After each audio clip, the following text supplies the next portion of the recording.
My parents are both teachers in the public school system, and so they always used to do, shticky things growing up. And I don't remember, I was 7, I was 8 years old. They would tell me, I don't know what you guys do at your Seder, for Eliyahu and Avi.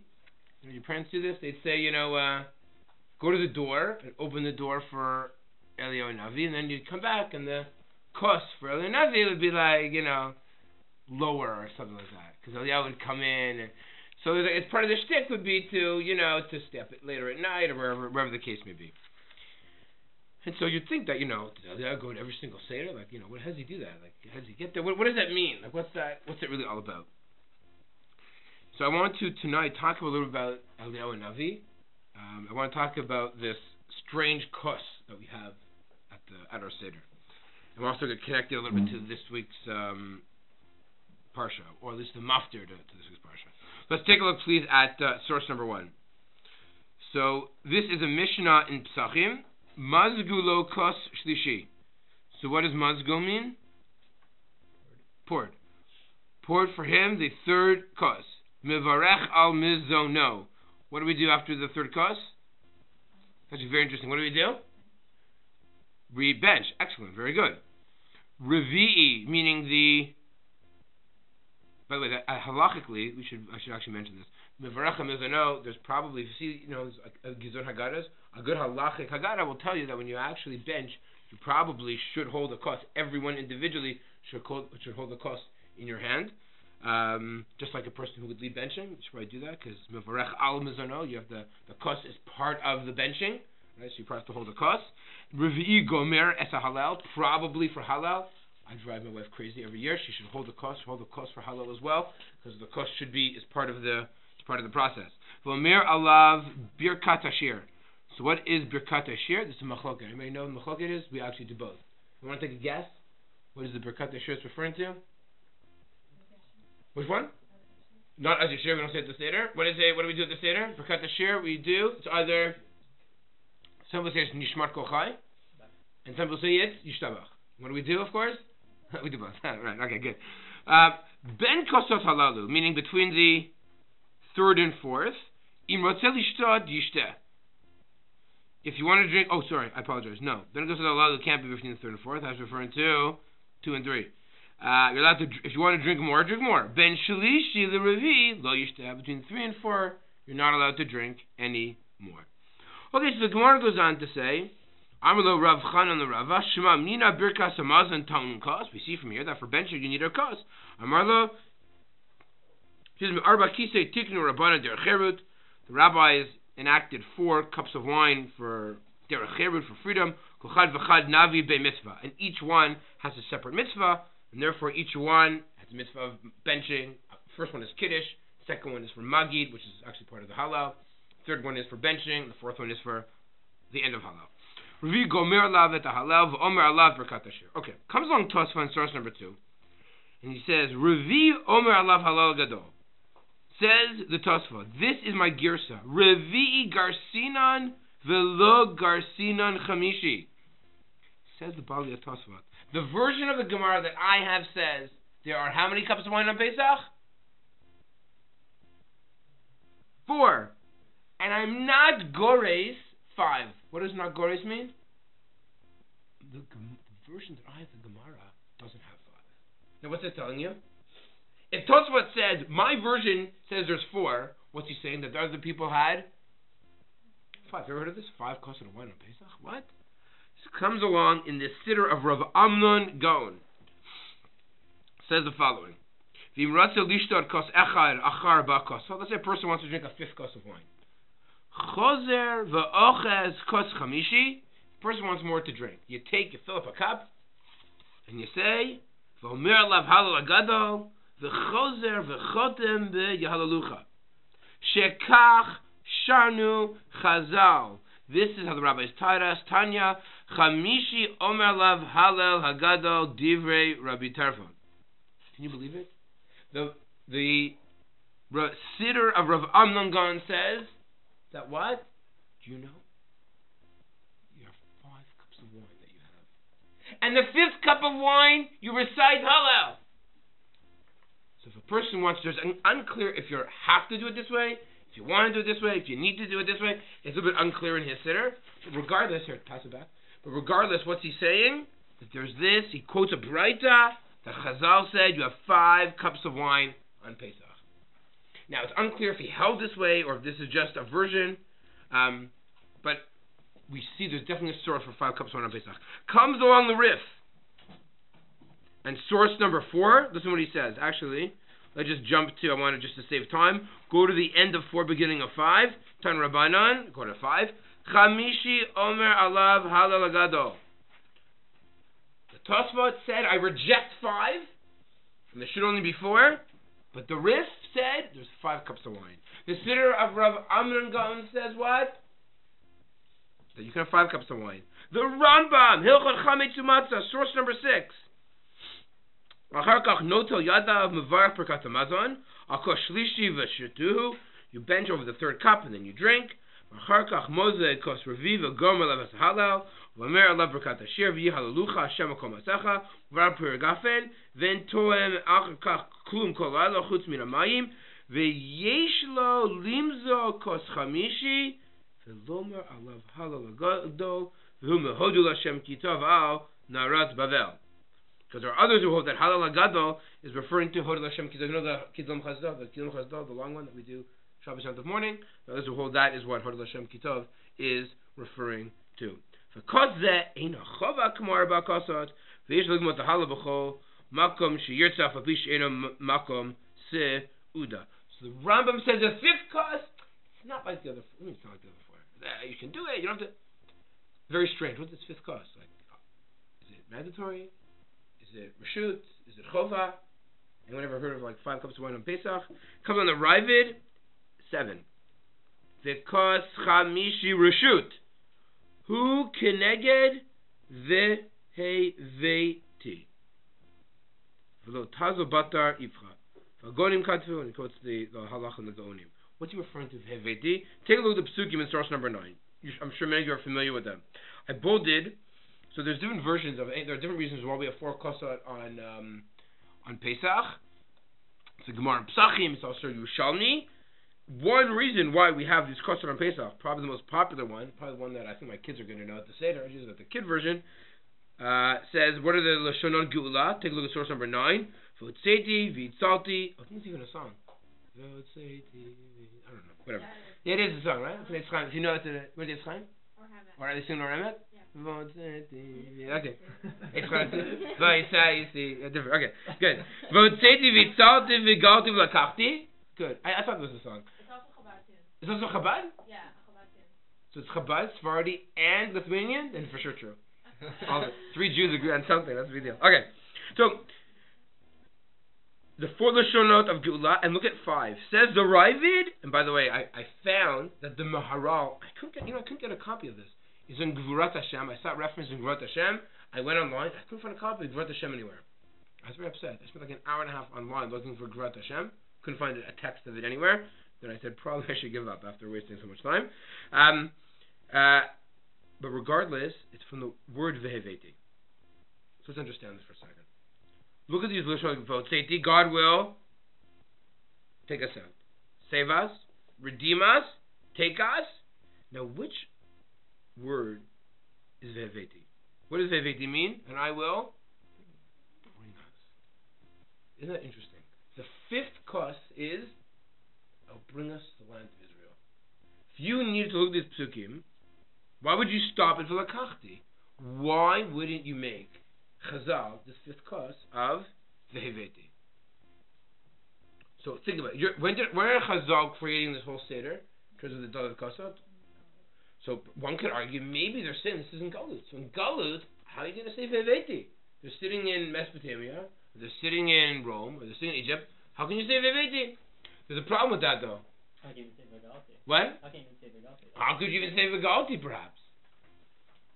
Okay, good. We're going to have to, I think I might have touched on that last year, but maybe we'll get back to that a little bit in a minute. Or later. Wonderful. Regardless, there's another problem. These are Tanaim. Don't these Tanaim live in Eretz Yisrael? That's the problem. This isn't written. This is the Mishnah. And where is the Mishnah written? In Eretz Yisrael. So why couldn't they say Veheveti?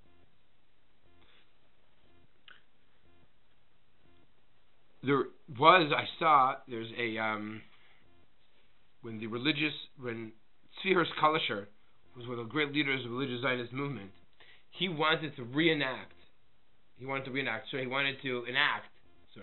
the fifth kos. Why?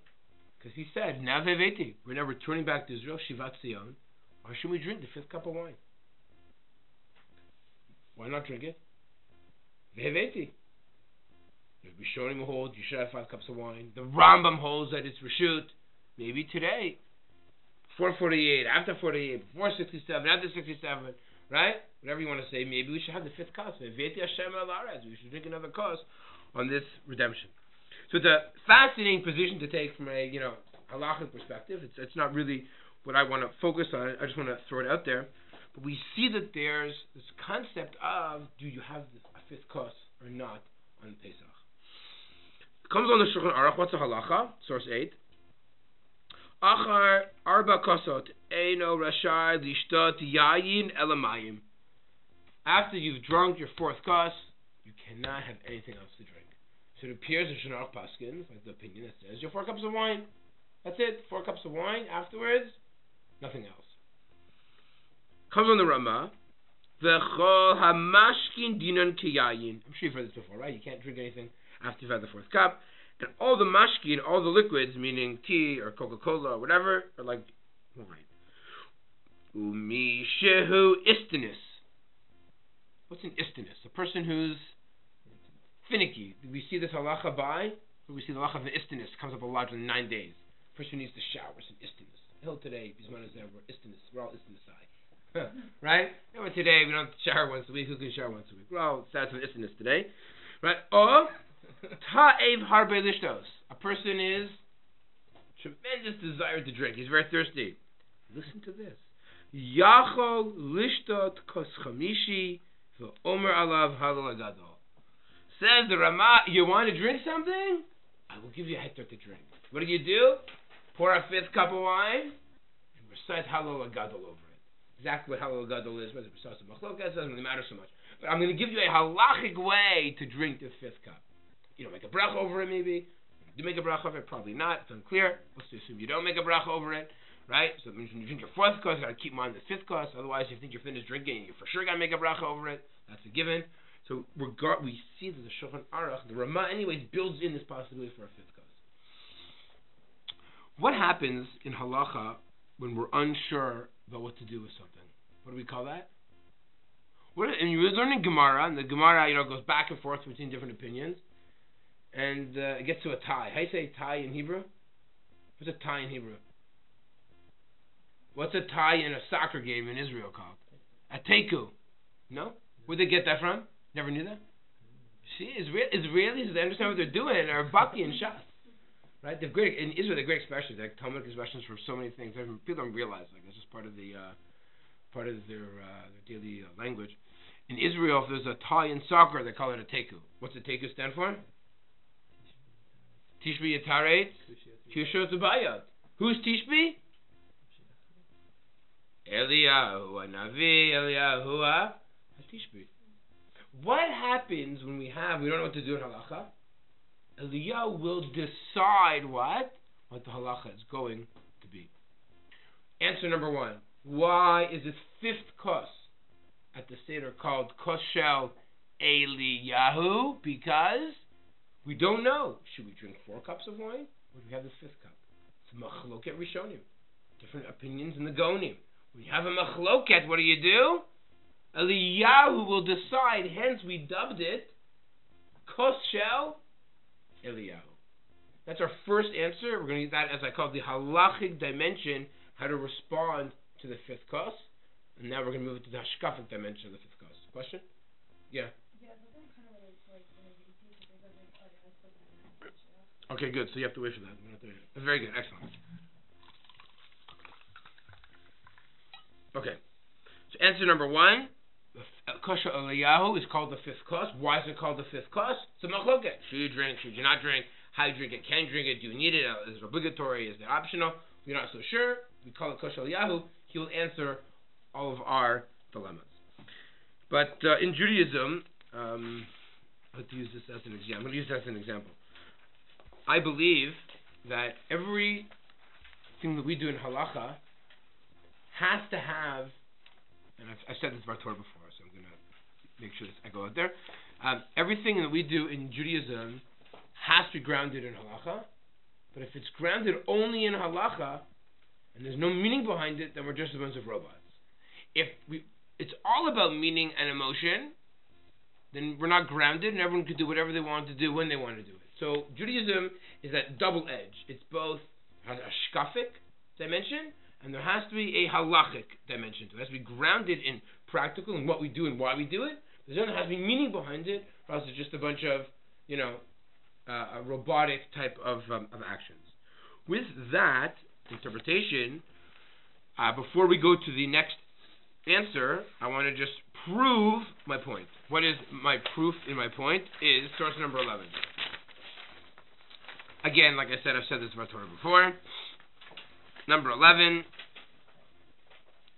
The Ben HaChacham asks a question to Haggadah. Chacham, Mahu Omer, Ma Ha'idut V'Achukim V'Mishpatim Asher Tziva Hashem Lakeinu Etchem. Chacham asks a question. It's a question in Bet Chanan. What are the statutes? What are the testimonies? What are the statutes? What are the laws that your God commanded? Our God, you. What did our God command you? In plural. Answers the Baal Haggadah. What's the answer? Af ata omer lo kilchot Pesach. Ein maftirin achar Pesach afikomen. So what is the answer we give this Ben Chacham Haggadah? The answer is we teach him the laws of Pesach. What's the last law of Pesach? You're not allowed to eat anything after you eat the afikomen. Right? You can drink a cup of wine or two. But one more cup of wine, but no more what? No more eating. 2 cups of wine. So the question that everybody asks is very simple. Poor Ben Chacham. He asks a beautiful question. What are the statutes and testimonies and laws? And what do you tell them? Shulchan Aruch, don't eat anymore. What type of answer is that? Where's the beauty behind Judaism? And it's an even better question. Why? Because look at source 12. Source 12 is the source of the Ben HaChacham. Take a look for a minute. Ki yishalcha bincha machar lemor. Tomorrow, by the way, tomorrow isn't tomorrow. Tomorrow's the future. Ma ha'idud v'achuki v'mishpatim asher tzivah Hashem Elokeinu etchem. You see that verbatim? That's the Chazal said it's Ben HaChacham. Look at what the answer the Chumash gives. V'amarta lebincha avadim hayinu lepar b'mitzrayim v'tzinu Hashem Mitzrayim b'chazaka v'yiten Hashem otodu moftim gdolim v'reim b'mitzrayim b'for v'chol b'tov le'inenu v'otanu etzim misham laman havi otanu latelanu et arat Hashem nishbal avotenu v'tevin Hashem Elokeinu l'asor kol chukim ha'ila v'yirat Hashem Elokeinu l'tov lenu kol yamim l'chayotenu k'yam hazeh. What's the answer you give the Ben HaChacham? Simple. God took us out of Egypt with miracles and wonderment, and He took us out to bring us this wonderful place, and He commanded us to give these statutes to fear Him, and it's good for us. Righteousness we should do.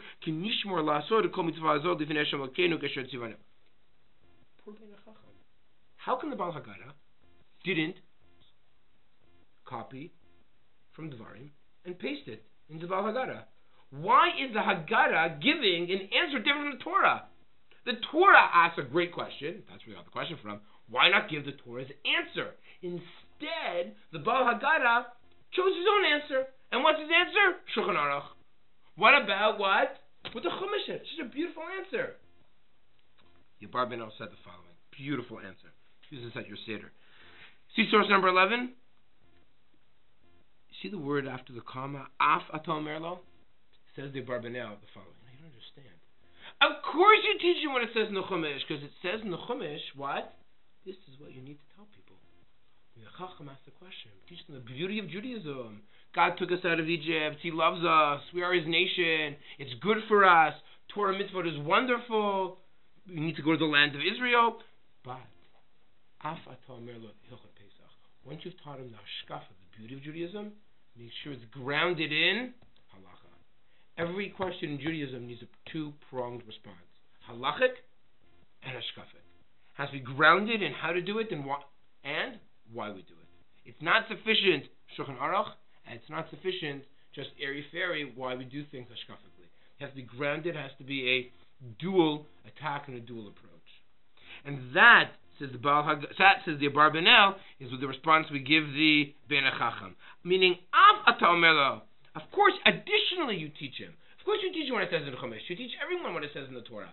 But it's not sufficient. You also must be grounded in Halacha and Shulchan Aruch. Since I believe the Seder night is not just about halachic answers, it's also about hashkafic answers. So I gave you the answer to Eliyahu and Navi, the fifth kos, why it's called Kos Shel Eliyahu. I give the halachic answer. So based on this, I also have to give you a hashkafic answer. What is perhaps the hashkafic answer to Kos Shel Eliyahu? Let's take a look at the next source. Source number 13. Source number 13 says the following. It's a tour. The tour in Yoredale. How many people here have been to a Brit Milah? Everybody. Good. Everybody like up close, like know what's going on. Not like in the background, like call it this, call it. Anybody here like not so scared of blood? Anybody here like have like a close family member had a bris? Yeah, like a nephew or a cousin, someone someone that you're in there for. You gotta know what's going on, right? You can't be like an outsider. What?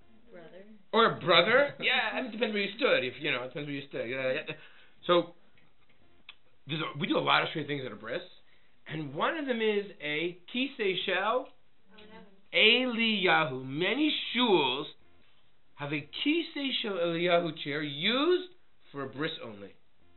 Babies walk by, they get a little nervous when they see it. No, just kidding. So brings back bad memories. The shul, they go to the bayit. The bayit is big. It's actually ironic. The bayit kisei shel Eliyahu is hardly ever used because it's in the Ben Midrash downstairs, and most of the time it's a bris. They usually do it upstairs in the main shul.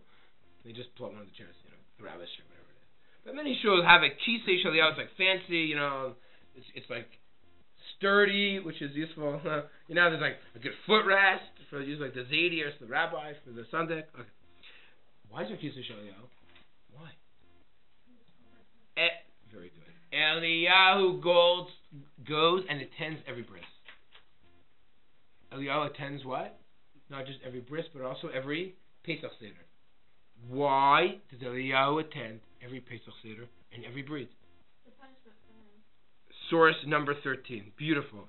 The Midrash says, HaMidrash Lasod Kisei L'Eliyahu. This is a tour in Hilchot Brit Milah.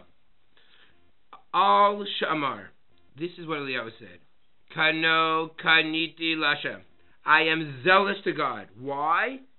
Ki avru beritcha beit Yisrael. The Jewish people have forsaken your brit. They've abandoned your brit. Amar Lagadosh Baruch Hu. God turns to Eliyahu and says, Chayacha. Chayacha is Lashon Shua. Swear, I promise. She'ein Osim Brit Milah at Shetira Be'inecha. You are going to see.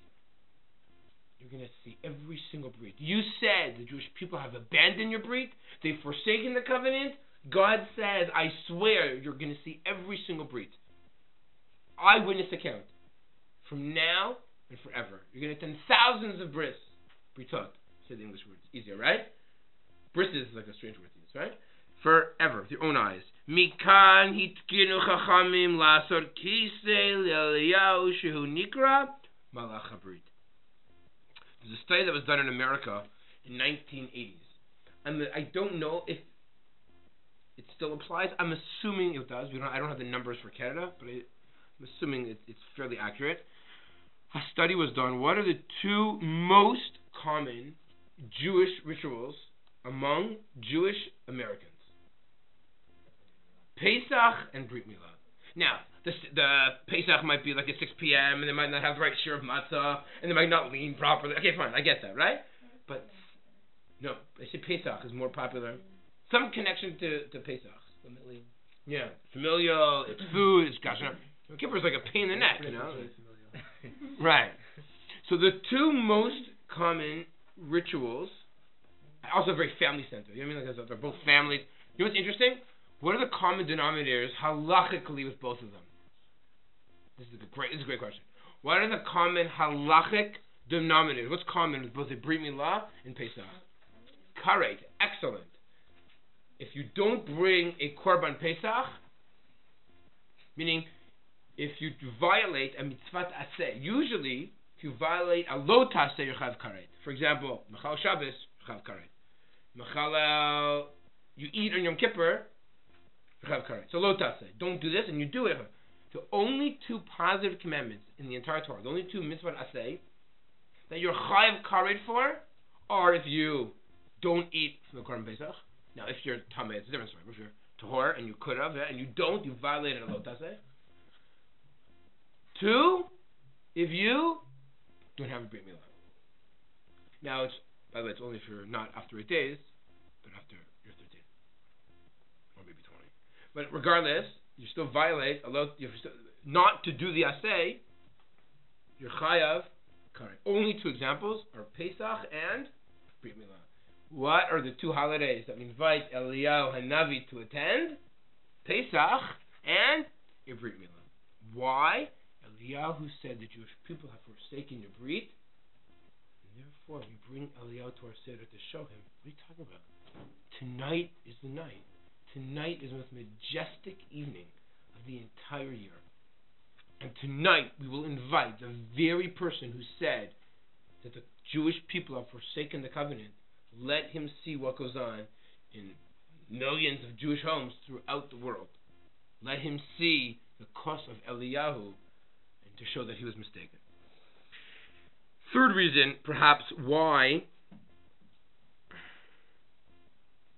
we invite Eliyahu, and that is he's mivaser the Geula. Source number 14.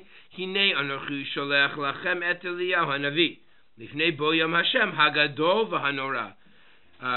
This, by the way, when do we read this as the Haftorah? Hagadol v'hanora. When do we read this as the Haftorah? Shabbat Hagadol. That's why I tried to emphasize that. Right? We read this before Pesach. Shabbat before Pesach. Why? We know. Pesach is the Geula. Now, Jake asked a very important question that I did not plan on touching on, but I want to very briefly for a few minutes. I think it's very vital.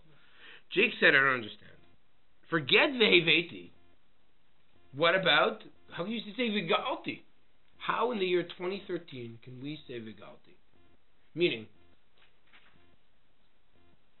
Jake's assuming, and I think the assumption is a proper assumption, if Pesach is all about the current state of affair that we are in, how can we say Vigalti? We're living in Toronto, Thornhill, New Brunswick, New Jersey. It's not Yerushalayim. How can we say Vigalti? So you want to tell me, no, the Seder is all about the past. The Seder is not about future or the present. The Seder is a night that God took us out of Egypt. I would like to argue it's also not true. We do something very strange at the Seder. You know what we do at the Seder? We sit down, we start pulling out a Hebrew book, we read a lot of it, we then eat for like hours. We then say, listen, we gotta get moving. We then stop eating, pull out the book, and we continue to read the last number of stages of the Haggadah. It's like schizophrenic. Either halachically, you need to daven first. So if you have things you got to do them, and then eat. Or opposite, because we're Jewish, we want to eat, so eat first, and then once we split up, we break up. What really gets broken up into two parts? What gets sliced and diced in half? Halal. Do you ever notice this? Halal, you start off with B'tzeit Yisrael Mitzrayim, Bet Yakom L'Hayt, Yudala Good Show, right? All of a sudden we stop, we say Baruch Atah Hashem, Gal Yisrael, then we finish the Magid, Marar, Korech, Shulchan Aruch, and all of a sudden, Tzaf Mubarach, we finish the Halal we started 2-3 hours earlier. What's going on here? I would like to argue, I think, something that will answer Jay's question. If the Seder night is about Hakarat HaTov, imagine the first night Jewish people sat at the Seder. The first night the Jewish people in Egypt sat at the Seder. Were they redeemed? No. They were about to be redeemed. When? Original plan, the next day, right? End up being in the middle of the night, a few hours from now. I believe that is what we feel the night of the Seder. We are so confident in God that He redeemed us in the past, so too He will redeem us in the future. The first part of Hallel is the Hallel of Hakrat HaTov, B'tzit Yisrael Mitzrayim. But the second part of Hallel is just like God redeemed us in the past, so too He will redeem us in the future. Hashata Hacha, Hashana Ba B'nei Chorein. That when we look at the Seder, we are so confident. It is not just about thanking God from yesterday or from the past, but we are confident, just like the Jews sat at the first Seder, and they were so confident they were going to leave Egypt, even though they were in Egypt. The first Seder is in Galut with the confidence of the Geula, of Viga'alti, I will redeem. I believe that's the second part of what we feel also at the Seder, that we are going to be redeemed. That is the second half of the Seder. And therefore we can't say Vigalti because that's the level, that's the faith, that's the emunah. The bread is the bread of not just of Oni, but the bread is also the bread of redemption, right? Because that's how we look at the Seder night. And this plays out in many different areas in Halacha, but not for now. Okay, I touched on it a little bit last year. And that is why, when do we do the open the door for Eliyahu Hanavi? After we bench. Why? Because now the Seder turns into the future. It's now a futuristic Seder. It's the Seder of Eliyahu Hanavi. Look what Eliyahu Hanavi is going to do. V'heishiv leiv avot al banim v'leiv banim al avotam. Anybody here went to yeshiva in Israel called? Name me like an American yeshiva that's only been around for 5 years or 7 years. Not Levi Torah. Another one. No, we should have for a long time. Yesodei Torah. That's it. Very good. Good job. Yesodei Torah has a rabbi called Rabbi Yaakov Aram. Anybody here? I don't believe anybody here knows I'm going to had him. Your sister maybe had him. Maybe you have absolutely no idea. So he was in Shlichut here in Toronto. He's from England. It's an amazing story. He's a Baal Tshuva from Cambridge or Oxford. It's also cool because he sounds like Rabbi Sachs, but he's not. But he sounds like him. It's the same place. And he actually introduced me to Rabbi Sachs many years ago, before he was like popular, before he became like a rock star. So we did some dress up. I don't remember the context. I guess it was Shushan Purim, maybe at Opana. It was a Friday before Purim, and everyone was dressed up. He was a real smart guy. So what he dressed up as? He took two hearts, and he put on one heart Abba, another heart Ben, and he put the heart that said on it Ben over the heart of Abba. And what was he dressed up as? The future. Veheshiv leiv avot al banim. He's a rabbi. He's from England. Give him a break. But so cute. And, that's what it was. I remember now. I apologize. I remember the theme. I remember now. I know it makes sense. The theme was dressed up like the future. That's what it was. Dressed up like the future. So that was his future. It's very smart. No one got it. Like I was like, what are you doing? Right? He's like, but I'm like, oh! So other rabbis thought it was hysterical. The girls looked at him like he was crazy. But anyways, okay. So what I'm trying to say is what is Eliyahu Hanavi? He is mevaser the geula. He will be the one. Sholech lachem et Eliyahu Hanavi lifnei yom Hashem hagadol v'hanora. And that type of fulfillment, that type of belief, is something that we have at the end of the Seder. And so, just a beautiful, beautiful idea of Eliyahu Hanavi, who is mevaser the geula, and that's why shvacham b'chal hagoyim. Right, again, sometime in the future, the non-Jews are persecuting us now, but eventually shvacham b'chal hagoyim, all our enemies, shaloi deucha v'machot shelo karal kishachal neYaakov and nevei lishamu, the enemies that we're suffering now, they'll get their end, and we eventually will be redeemed. So I wanted just to touch on those themes, and just to end with source. Let's end with source 21. This is the part we read this. This is part of Pesach Mitzrayim, and we say to ourselves, why is it that we are transforming? Why are we bringing Aliyah to our house with a Seder at our house? Very strange, Usually the Korban Pesach is very peculiar in terms of its halachot. Generally speaking, here's a korban. What do you do with the korban? You eat it in the mikdash, or if not the mikdash, you eat it in the walls, in the chamot. All of a sudden, you take something which is done in the mikdash and you bring it to your home. It's an anomaly. We don't do that ever. In fact, it's usher to do. To take the kedusha, things that are kadosh, outside the walls of Chomot Yerushalayim. What else do? We also say not only do we eat it, but you have to eat the korban pesach with other people. What do I mean? You need to eat an entire sack because there are no leftovers, right? So if you go to the steak and bake and you understand the steak and you appreciate it, how it's done, right? So you'll eat a lot of the steak, you'll be fine. But what happens if you're just two people? You're a newlywed couple. How in the world are you going to finish an entire set? It's impossible. Not only that, it has to be in alasova. You have to be full. So if you're full, so therefore it had to be eaten liminu yav. It had to be eaten with people who were appointed. What was that? I believe what's going on here is that we are transforming our home into something which is redemptive. If you want to understand Jewish redemption, if you want to appreciate what Pesach is really all about, it's all about the Jewish home. Redemption, the Geula, begins in the home. It's not in shul, and it's not in school. It's not even in the JLIC B'Midrash York University. It's hard to imagine, but it's true. The essence has to be in the Jewish home. And that is what Pesach is all about. Elio Navi comes to our home to be mevaser the Geula, to tell us, not just to tell us, but we have to tell ourselves that tonight is a night. Tonight is a night of faith. Tonight is a night of emunah. And we are so sure that the Geula is imminent. It's almost as if Eliyahu is coming. He's arriving to tell us in each and every one of our homes. He's not coming to shul. He's not coming to schools. He's coming to every one of our homes. We're eating together. Why do you Pesach Seder with so many people? It's clear. That's the way you always used to be. You couldn't have Pesach Seder by yourself. You always had a lot of people. That is the emphasis, I believe, of the Jewish life, and that is why the word Bait is mentioned so prominently by Pesach Mitzrayim. And so our hope is that when we talk about the fifth kos, there's a halachic reason.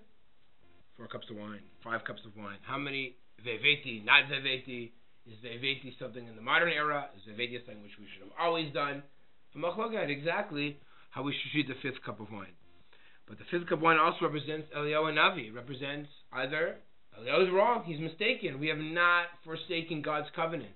And we're going to make Eliyahu come not just to every brit, to every single seder, to show Eliyahu, despite the difficult times, and despite the assimilations, and despite living in Tzarat, despite what we've gone through in the persecutions, we are still faithful to Kadosh Baruch Hu. We have not abandoned his brit. And also at the same time, Eliyahu Navi is going to be the one who's going to usher in and tell us, V'heshiv leiv avot al banim, that with parents and with children and children and parents. And by the way, I think we see this in our lives. We see children who either did receive better education than their parents, Jewish education, or were inspired by someone else who received better education, have transformed their parents' homes and making them more religious and making their parents' homes more connected to Judaism. My parents never went to Jewish day school. My father, would get beat up by some Rabbi at 4 o'clock in the afternoon on his knuckles, right? But we were able to have, my sister and I were to have a very strong Jewish day school education. No question, had an impact on our home that we, an impact on our parents. And that's the Yeshiv Levavot al B'nei Avotam. And I think that is the message of the Geula, is that no matter how difficult and how hard life was, we always have to remember that the Geula is going to happen at any moment, and that is the night of Pesach, Bayamim Hahem, really Bazman Hazam. Showed up. Tonight is John Gasner's father's Yurtzeit, and the name is, one moment, I have to flip it around. The shir is in memory of Yehuda Aryeh ben Meir Zev. Neshama should have an aliyah. He was an iftar 5 years ago today.